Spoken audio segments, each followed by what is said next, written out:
So this little beauty right here is a Honda CRF70. Lovely little bike.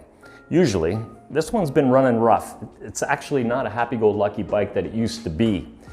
Just coughs and sputters, and the only way you can get it to actually run is with the choke, and then it heats up. It's just not right.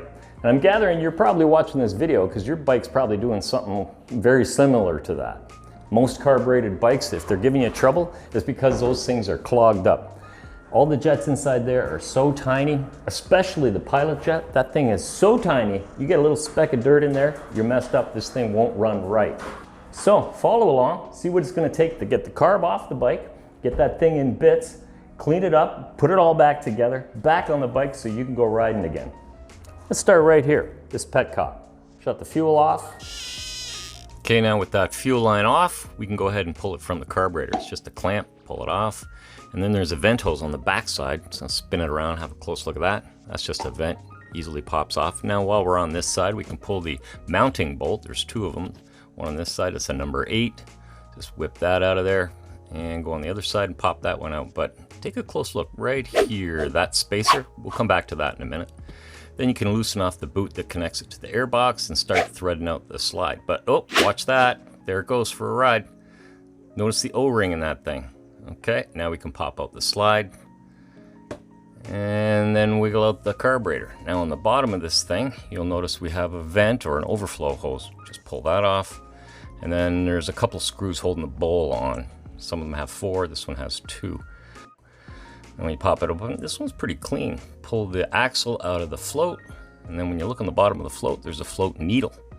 Get that guy out, and there it is. That's the culprit most of the time, the pilot jet. Now take a look at how small this hole is. And yep, this one here, as you can tell, blocked. All right, now we're into the main jet. You can unscrew that. They have a number on it. You can reference that if you like, but there it is.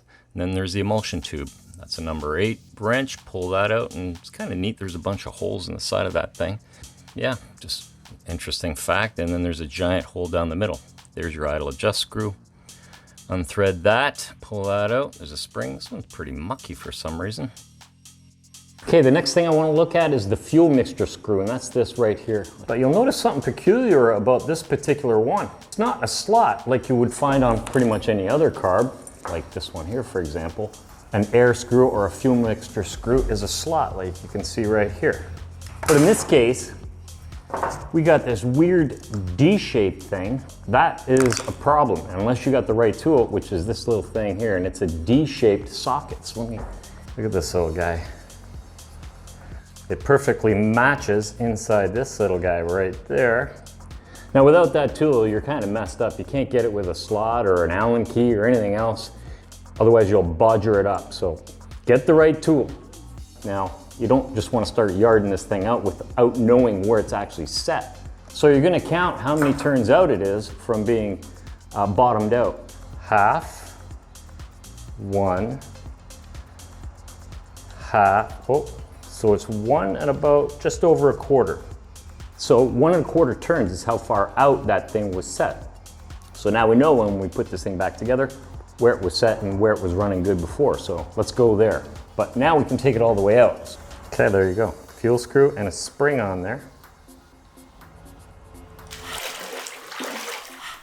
Okay, if you have the luxury of an ultrasonic cleaner, this is where you're going to want to use it. If not, no worries, you can get some great results with some brake cleaner. Just squirt it in there and blow it out with some pressurized air. And as far as the little jets and stuff, same idea. Just make sure everything's clean. That's what we're just trying to do here. Okay, let's do this. Everything's cleaned up. Now remember, the most important thing in all of this is to get everything super clean, especially the little channels and raceways in the body of the carburetor. Take a look here and you can see that this circuit here joins this circuit here and this circuit here, where the fuel screw goes in, the pilot jet goes in, and there's that little hole right inside there. Super tiny hole that is right there. You can barely see it. Really pay attention to that. Super important. That's probably one of the most important things in this whole job. It's easy to get all these parts clean, but you got to get the raceways inside this carb super clean. So let's put this thing together. I'm going to start right here. This emulsion tube. I'm going to put a little drizzle of oil. Makes everything go together so much easier. Okay, you can snug that in place with a 7mm wrench, and then you're going to be looking at putting in that main jet. snug that down. You don't have to ham fist it, just tighten it. And you're going to be looking at that spot right there, which is the pilot jet. That dirty little pilot jet. Snug that guy in, again, not ham fisted. Now there's where that float needle goes into, and you can slot that little guy into the float and just line it up and drop it in place. Slide in the axle, test it out, all good. Now the float bowl, there's that overflow vent. See how it fits into that hole in the body of the carb? Then we can just grab those float bowl mounting bolts, torque them down, secure that. And then there's the float bowl drain bolt. We can get that thing wound in. And then the idle adjust. Again, everything gets a little drizzle of oil. Screw that guy in, and we'll adjust that once the bike's running.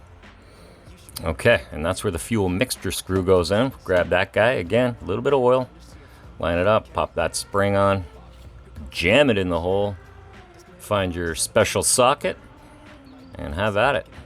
Okay, so you remember that's the fuel mixture screw.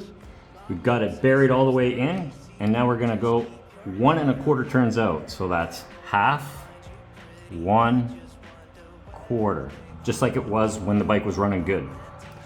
Now we can attach that little vent to the bottom. Okay, we're looking good. That's ready for the bike. So now all we gotta do is put this air filter back together. There was really nothing dirty about this thing. You just give it a wipe down, blew it out, and just put the air filter back in, and then put it back on the body. So grab that cover, snap it together, and just buckle it down. Good to go. Okay, so with the air filters ready, carbs ready, let's go put it on the bike. Okay, to make this part a little bit easier, I'm gonna stick the carb on the air box before we actually jam it onto the bike. It just saves us trying to shoehorn this thing into that small space. It just goes onto that boot like that. Now it should fit in, no worries. Okay, at that mounting bolt there, don't forget there's a ground wire. And then on that block, there's an O-ring that goes to the engine side. And then the groove on the slide towards the idle screw. Put that cap in, lock it in place, tighten up the boot, add that vent line, and the one on the other side of the carb too.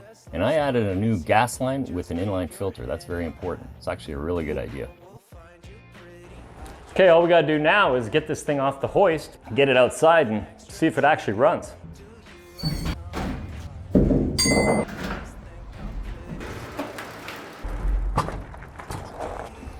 Okay, moment of truth. Give it a minute to warm up, off choke. All right. I got stuff to do. See ya!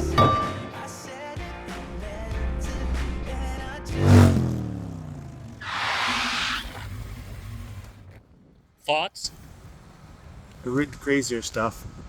This one time I rode in a wheelbarrow that had 2 wheels on it. Only one had air in it. This feels a lot like that. Maybe if I had a water jug to hold on to, it would feel exactly the same.